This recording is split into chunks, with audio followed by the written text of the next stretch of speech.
میرے محترم سامعین، عید کے موقع پر نئے یا سب سے اچھے کپڑے پہننا سنت ہے۔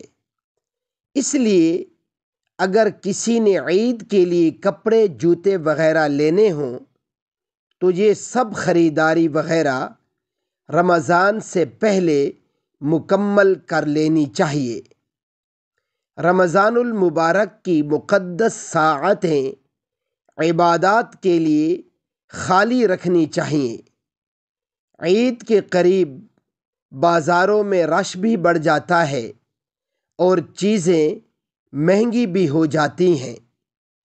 عید کی تیاری میں فقراء، مساکین، غریب محلہ داروں اور خاص طور پر مستحق رشتہ داروں کو ہرگز نہ بھولیں۔